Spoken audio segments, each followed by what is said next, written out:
अब जौनपुर में 8 बार रिकाउंटिंग हुई। जब एक बार हो गया प्रत्याशी जीत गया तो फिर रिकाउंटिंग कराने की क्या जरूरत? फिर रिकाउंटिंग में फिर जीत गया 6 बार जीता, फिर 7वीं बार हरा कैसे दिया गया? तो मेरा नाम राशिद जहीर है और आप देख रहे हैं ऑनलाइन न्यूज इंडिया। 2022 के चुनाव उत्तर प्रदेश के खत्म हो चुके हैं। भारतीय जनता पार्टी को प्रचंड बहुमत भी मिल गया है। लगभग से मतलब प्रचंड के लगभग, प्रचंड उसको कह सकते हैं जो पहले मिला था 2017 में, उससे कुछ कम सीटें मिली हैं, लेकिन उनका वोट परसेंटेज ही बढ़ा है और भारतीय जनता पार्टी जीत गई है। विपक्षियों के अब किसी तरीके से कोई ना कोई वक्तव्य आने शुरू हो गए, आते भी हैं, अच्छे हों या बुरे हों, लेकिन एक चूक की तरफ इशारा कर रहे हैं ओपी राजभर। ओम प्रकाश राजभर समाजवादी पार्टी के साथ जुड़े हुए थे। सुभाषपा इनकी पार्टी थी, पहले भारतीय जनता पार्टी के साथ थे, अब ये समाजवादी के साथ लड़ रहे थे। राजभरों का काफ़ी वहाँ पर वर्चस्व है उस वाले एरिया में जहाँ से बिलोंग करते हैं। उन्होंने कहा कि चुनाव के अंदर गड़बड़ी की गई है और सबूत के साथ उन्होंने कुछ बातें कही। आपके साथ न्यूज़ 24 ने इसको छापा दिखाया है। लिखा कि ओपी राजभर ने बीजेपी पर लगाया सरकारी मशीनरी के दुरुपयोग का आरोप। बोले जौनपुर में 8 बार रिकाउंटिंग क्यों हुई? यानी कि एक बात मैं आपको दर्शकों को बताऊं, पहले आप काम करें कि ओम प्रकाश राजभर का एक छोटा सा वीडियो देखें, इसके बाद फिर मैं इसके परिप्रेक्ष्य में आपको बताऊंगा कि कहानी दरअसल क्या है। आप ये वीडियो देखें। भाई डीएम ना आदेश देगा, आरोप आदेश देगा, डीएम ना देगा आदेश। सरकार के इशारे पर नहीं चल रहा है। जब लखनऊ से डीएम को फोन जा रहा है कि मुझे ये सीट जीतनी किसी कीमत पर, वहाँ पे तो सब लोग मौजूद होते हैं, पीठासीन अधिकारी भी रहते हैं, सब लोग उनके होते हुए फिर मारपीट क्यों हो रही है? अब जौनपुर में 8 बार रिकाउंटिंग हुई। जब एक बार हो गया प्रत्याशी जीत गया तो फिर रिकाउंटिंग कराने की क्या जरूरत? फिर रिकाउंटिंग में फिर जीत गया 6 बार जीता, फिर 7वीं बार हरा कैसे दिया गया? ये सवाल खड़ा हो रहा है कि नहीं खड़ा हो रहा है? तो आपने दर्शकों को देख लिया। ओम प्रकाश राजभर का कहना है कि 165 सीटों पर लगभग घपला हुआ है और रिकाउंटिंग कराने के आड़ में ये सारे तमाम काम हुए हैं और इस पर भारतीय जनता पार्टी और तंत्र ने कुछ ऐसा घपला करते हुए भारतीय जनता पार्टी को जिता दिया जो कि वो सीटें हार रहे थे। मसलन आपने वीडियो में देखा होगा, इन्होंने कहा कि जौनपुर, कौन सी जगह बताई इन्होंने? हाँ, इन्होंने कहा जौनपुर में 8 बार रिकाउंटिंग क्यों हुई? 7 बार रिकाउंटिंग की गई और 8वीं बार उसको हरा दिया गया। इनका कहना है, ये सबूत है। अब मैं आपको सीट दर वाइज थोड़ा सा इशारा दूंगा कि ओम प्रकाश राजभर ने किन किन सीटों पर कहा है कि क्या क्या मार्जिन आए हैं। देखो दर्शकों, ओम प्रकाश राजभर ये हो या कोई दूसरा विपक्षी हो, दल हो, जब वो वापस आता है वो अपनी जो है सरकार पर आरोप भी लगाता है, कुछ कमियां भी बताता है, लेकिन तंत्र के खिलाफ जो बेईमानी का आरोप ओम प्रकाश राजभर लगा रहे हैं, उन बातों को इसलिए बल मिलता है क्योंकि कई सारी रिकॉर्डिंग जो अखिलेश यादव बता चुके, पीठासीन अधिकारी जो हमने पहले आपको दिखाया था, वो बात कर रहे थे कि कहाँ कहाँ ईवीएम मशीनों को चेंज किया गया है, कहाँ कहाँ किस तरह का टेम्परिंग की गई है, क्या क्या हुआ है। ये हमने आपको उस रिकॉर्डिंग की हमने कभी आपको ये नहीं कहा कि वो कहाँ है, हालांकि उसमें उसने अपना पूरा एड्रेस वगैरह बताया कहाँ पर वो अध्यापक है। बाद में ईवीएम का पकड़ना मिलना, ये सब आप देखते रहें।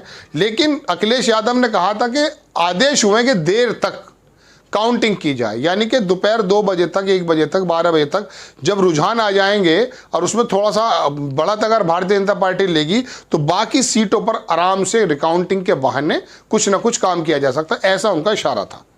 अब मैं आपको दिखाता हूँ।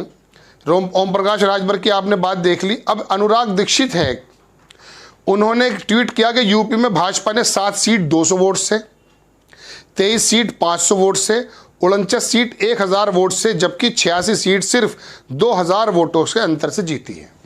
अब इसके अंदर अंतर क्या हुआ है कि कहीं 200 सीटों ऐसा दोनों पक्षों में होता है, लेकिन ज़्यादातर जो फायदा मिला है वो भारतीय जनता पार्टी को मिला है। रिकाउंटिंग के बहाने ओम प्रकाश राजभर के आरोपों के मुताबिक उसको क्या किया है कि बार बार रिकाउंटिंग, एक ही सीट पर अगर 6 मरतबा रिकाउंटिंग होगी तो 100-200 वोट तो आराम से ऊपर नीचे हो सकती हैं, गलती हो सकती हैं। उसे फिर 7वीं या 8वीं बार उस सीट को जिता दिया गया। ये ओम प्रकाश राजभर का आरोप है, हमारा नहीं है। अब इसमें क्या हुआ है देखिए, टाइम्स ऑफ इंडिया ने इसको छापा भी है। अनुराग दीक्षित ने जैसे बताया कि इसका फ़ायदा सत्तारूढ़ सरकारों को किस तरह से मिला है, कि उन्होंने बताया कि बहुत कम सीटों का डिफरेंस है। हालांकि उन्होंने ओवैसी की पार्टी को भी इसके अंदर शामिल किया है। लिखा है कि allegation in the UP election AIM पर लगाया गया है इन्होंने कहा कि इस तरह से वहाँ पे AIM की जो सीटें हैं, वोटें हैं, वो इतनी काट दी गई हैं, लेकिन मैं आपको सिर्फ ये दिखाना चाहता हूँ कि ये किस तरह से सीटों के अंदर डिफरेंस का जो डिफरेंसेस थे वो कितने थे। In the UP BJP won 7 seats 200 vote, ये टाइम्स ऑफ इंडिया की रिपोर्ट है। 23 सीटें जीती हैं 500 वोट से, 49 सीटें 1000 वोट से और 86 सीट 2000 वोट से भारतीय जनता पार्टी ने जीती है। बड़ा गेन हुआ है इन ऑल दीज सीट्स। इसमें ओवैसी को has scored January and help by BJP dividing. हाँ, ओवैसी का अच्छा रोल रहा है इसके अंदर, इनका कहना तो ये है। और इसके अंदर लिखा गया बिजनौर की जो SP RLD इन्होंने फिर सीट वाइज तमाम बताया है। मैं आपको सिर्फ इस खबर से ये दिखाना चाहता था कि आपको ये पता चल जाए कि ये जो लिखा है अनुराग दीक्षित ने जो ट्वीट किया है, ये बेसिकली टाइम्स ऑफ इंडिया ने बताया।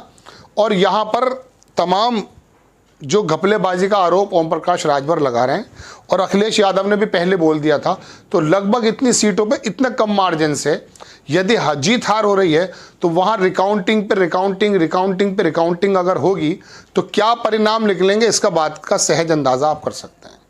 अधिकारियों ने आखिर में किस तरह का रोल अदा किया है या किस तरह से रुझान आने के बाद उनकी नज़रें बदली हैं, इसका भी आरोप यहाँ पर कई जो है तमाम जो कैंडिडेट्स हैं वो लगाते आए हैं।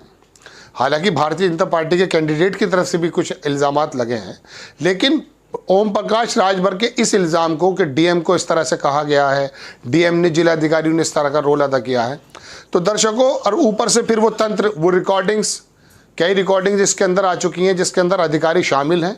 उन्होंने इस बात को बता दिया था पहले ही कि वाराणसी के अंदर किस तरह से घपला होने वाला है, अयोध्या या लखनऊ में किस तरह से घपला होने वाला है, वो अधिकारी पहले से ही अपनी रिकॉर्डिंग लीक हो चुकी है उसके अंदर। अब ये चुनाव आयोग का काम है कि उसका संज्ञान ले और उसके अंदर कार्रवाई करे, लेकिन ऐसा कभी भारत के इतिहास में हमें तो याद नहीं पड़ता कि एक मर्तबा जब सरकारें बन जाती हैं तो वो उसके बाद सरकारों को उलट पलट दे। मेरी याद में तो कोई बात नहीं है।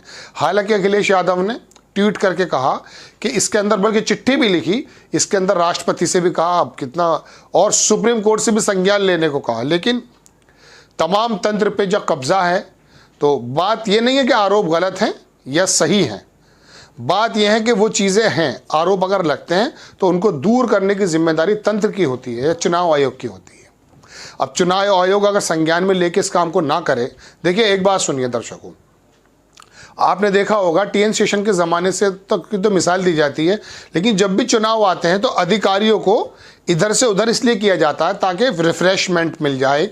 अधिकारी जो पहले से माइंड सेट अगर किसी अधिकारी का होता है, कई सारा देखा गया है, तो उसके अंदर जो है दोबारा से निष्पक्ष चुनाव हो जाए। लेकिन आपने देखा ये चुनाव ऐसा है कि जिसके अंदर जो योगी आदित्यनाथ जी ने अपनी जो है पूरी उत्तर प्रदेश के अंदर तैनाती कर रखी थी, उसमें कोई ज़्यादा जो है ना हेर फेर नहीं किया, इक्का दुक्का सीट को छोड़ करके, इस ज़िले को छोड़ कर, एक बरेली का शायद बदले गए थे, कोई और। फिर बाद में जब अखिलेश यादव ने अपनी PC की, उसके बाद 3, 4, 5 जो है वहाँ पर जो है तबादले हुए, लेकिन तबादले बड़े मास लेवल पे होते थे। और गुजरात पुलिस का इसके अंदर रोल है, जैसा कि योगेंद्र यादव ने बताया। ये तमाम चीज़ें जब इकट्ठी एक साथ हो जाती हैं तो शक की सुई और ज़्यादा गहरी हो जाती है। ऐसे समय में ओम प्रकाश राजभर के इस आरोप को चुनाव आयोग को संज्ञान में लेकर के कुछ कहना चाहिए, कुछ करना चाहिए, कुछ कार्रवाई करनी चाहिए। सही है गलत वो आप जाने, लेकिन इसके अंदर जो दूध का दूध और पानी का पानी है वो लाना चुनाव आयोग की जिम्मेदारी है। वरना इतने छोटे डिफरेंसेस पर, जैसा कि OP राजभर बता रहे हैं कि जौनपुर में एक ही सीट पर 6-7 दफ़ा की गई है और उसके बाद फिर वो हरा दी गई सीट, तो ये फिर शक जो है वाकई यकीन में तब्दील होता है। चुनाव आयोग के तंत्र की जिम्मेदारी है, लेकिन ये होगा नहीं होगा, हमारी बात तो सिर्फ इतनी है कि हम आपको ओम प्रकाश राजभर या ये फैक्ट्स वाइज सामने आपके रख दें। बाकी तो ये तंत्र के ऊपर डिपेंड है कि वो ये सरकारों के ऊपर कि वो किस तरह का इसमें एक्शन लेते हैं। आपको खबर कैसी लगी अपनी राय कमेंट्स बॉक्स में ज़रूर दीजिएगा। चैनल को सब्सक्राइब कीजिए, शेयर कीजिए। नेक्स्ट टाइम मैं किसी खबर के साथ आता हूँ। जय हिंद। इस खबर को अभी लाइक करें, शेयर करें, अभी चैनल को सब्सक्राइब करें और घंटी जरूर